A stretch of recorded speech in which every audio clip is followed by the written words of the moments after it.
A kú déédé àsìkò yìí, kókó inú ìwé ìròyìn la mú wá fún yín láti inú àwọn ìwé ìròyìn ilẹ̀ Nàìjíríà. Orúkọ tèmi ni Ọmágbémisọ́lá Ọmọlọ́rọ̀mọdẹ̀.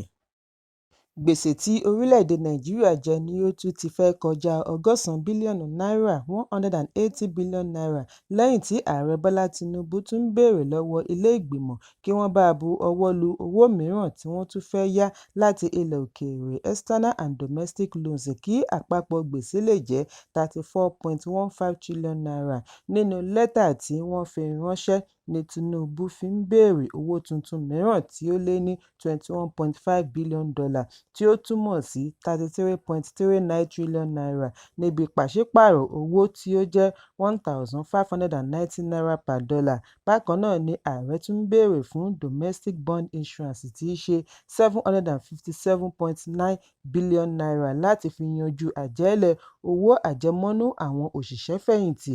Nínú lẹ́tà ọ̀tọ̀ọ̀tọ̀ tí wọ́n kọ ránṣẹ́ sí ilé ìgbìmọ̀ àti ilé ìgbìmọ̀ aṣojú-ṣòfin tí wọ́n kà síta lánàá ni ààrẹ ilé ìgbìmọ̀ Godswill Akpabio àti agbẹnusọ ilé ìgbìmọ̀ aṣojú-ṣòfin Tajudeen Abbas ti ní ààrẹ ṣàlàyé pàtàkì owó yìí fún iṣẹ́ ọdún 2025 sí 2026 bí ó ti fìdí ẹ̀ múlẹ̀ wípé ó ní í ṣe pẹ̀lú ẹ̀ka ọrọ̀ ajé tí ó ṣe gbòógì.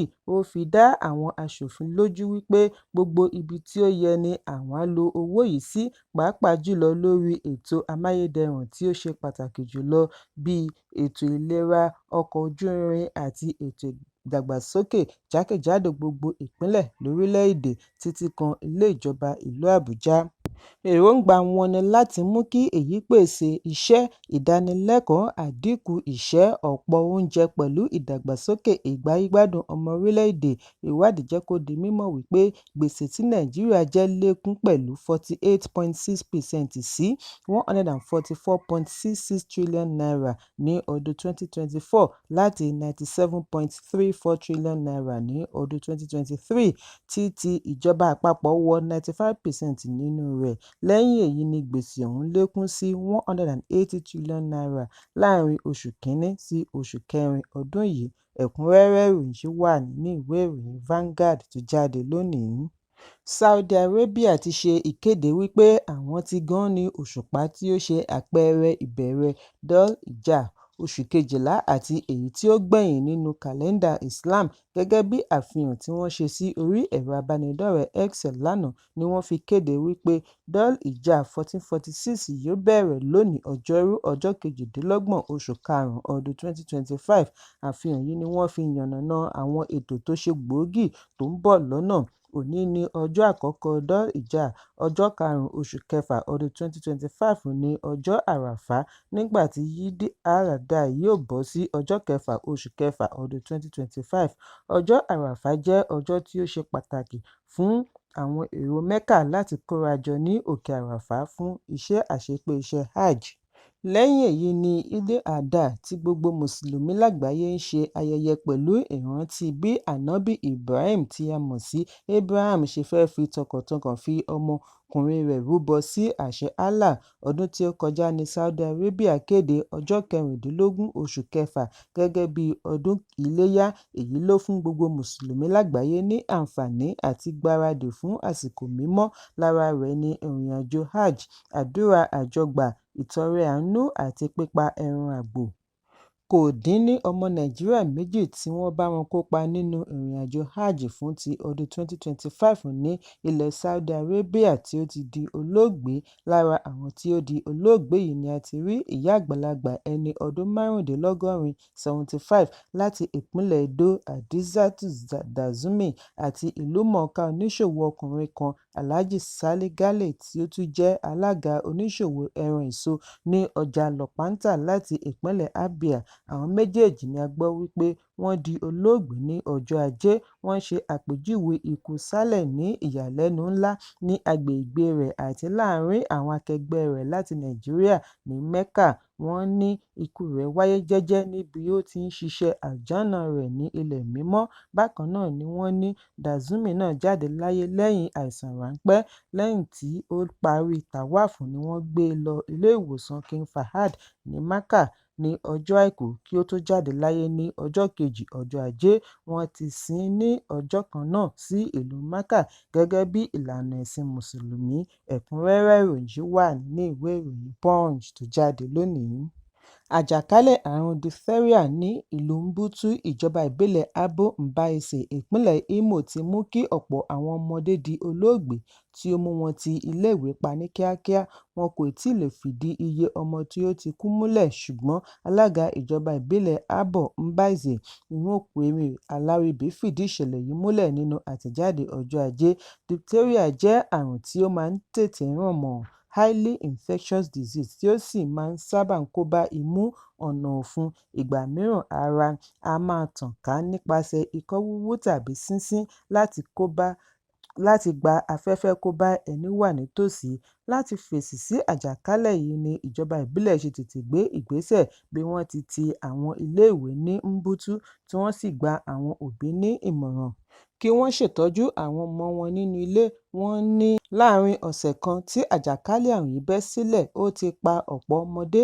Alága ṣàlàyé wípé àjọ WHO, àjọ alámòjútó àjàkálẹ̀ àrùn ní ìpínlẹ̀ Imo pẹ̀lú àwọn òṣìṣẹ́ ètò ìlera láti ìjọba ìbílẹ̀ Abo Mbaise ti ń ṣiṣẹ́ kárakára láti ṣe ìwádìí kí wọ́n sì dènà àjàkálẹ̀ àrùn. Wọ́n ti ṣe àgbékalẹ̀ ibi ìpamọ́ isolation center ní ilé ìwòsàn kéréje Mbutu tí wọ́n sì fi àwọn òṣìṣẹ́ ìlera ránṣẹ́ síbẹ̀ láti fi àwọn ọmọ tí wọ́n fura wípé wọ́n ní àrùn yìí pamọ́ síbẹ̀ kí wọ́n sì pèsè ìtọ́jú fún àwọn ẹbí.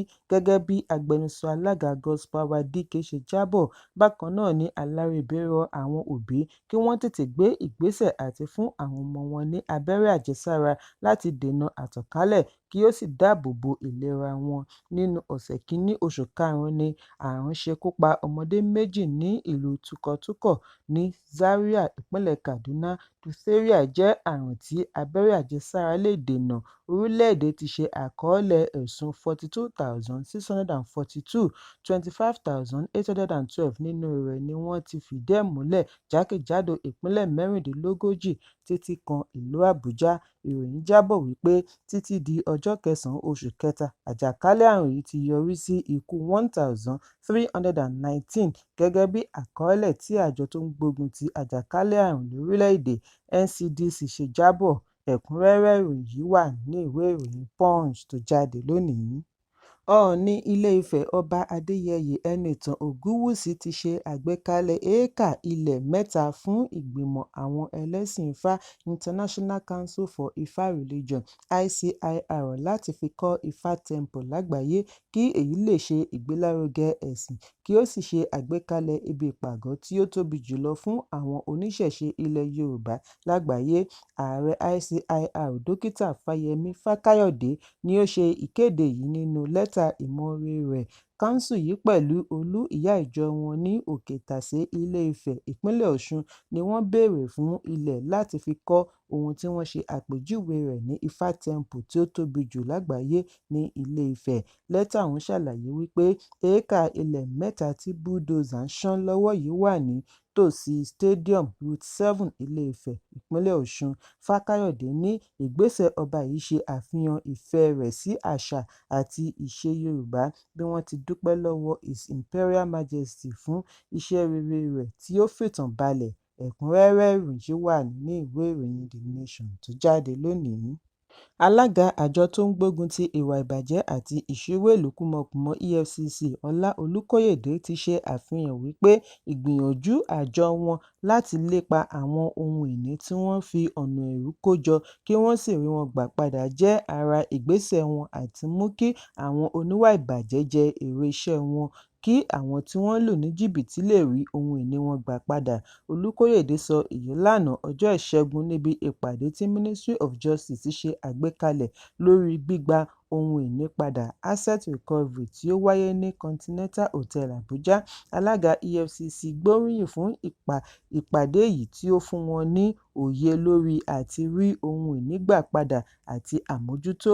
Bí ó ti ní ìdásílẹ̀ dátábéèsì fún asset recovery yóò jẹ́ ohun èlò pàtàkì fún ìpamọ́ àkọọ́lẹ̀ fún ẹnikẹ́ni Tí o bá fẹ́ mọ̀ nípa àwọn iṣẹ́ tí wọ́n ti ṣe ní gbogbo ẹ̀ka àjọ tó ń gbógun ti ìwà ìbàjẹ́ lórílẹ̀-èdè, ẹ̀kúnrẹ́rẹ́ ìròyìn wà nínú ìwé ìròyìn Vanguard tó jáde lónìí. Òwúrọ̀ kùtùkùtù òní ni àwọn eléré ìdárayá láti ìpínlẹ̀ Ògùn dí gbogbo ojúnà àbáwọlé sí ọgbà Ifásitì Babcock ní ibi tí wọ́n pàgọ́ sí fún gbogbo àwọn eléré ìdárayá níbi ìdíje 2024 Gateway Games látàrí àìsan owó àjẹmọ́nú wọn níbi ìdíje tó ń lọ lọ́wọ́. Ìròyìn jábọ̀ wípé láti aago 5 ìdájí ni àwọn olùdíje yìí ti dí gbogbo ẹnu ọ̀nà àbáwọlé síbi ìpàgọ́ dígádígá láti dènà lílọ bíbọ̀ ọkọ̀. Bákan náà ni a gbọ́ wípé àwọn olùdíje láti ìpínlẹ̀ mìíràn tí iṣẹ́ kò tẹ́ lọ́rùn náà dọ́gbọ́n darapọ̀ mọ́ àwọn akẹgbẹ́ wọn láti ìpínlẹ̀ Ògùn. Títí di àsìkò ìkóròyìnjọ ni ìfẹ̀hónúhàn ṣì ń tẹ̀síwájú. Ẹ̀kúnrẹ́rẹ́ ìròyìn wà ní ìwé ìròyìn The Nation tó jáde lónìí. Kókó inú ìwé ìròyìn tòní kò ní jù báyìí lọ. Ẹ pàdé mi ní ìrọ̀lẹ́ fún àkọ́tún ìròyìn. Kí a tó lọ, ẹ má ṣaláì fi àkíyèsí yín ránṣẹ́ kí ẹ sì bá wa subscribe sójúnà wa lórí YouTube kí kókó inú ìwé ìròyìn lè máa tẹ̀ yín lọ́wọ́ ní kíákíá.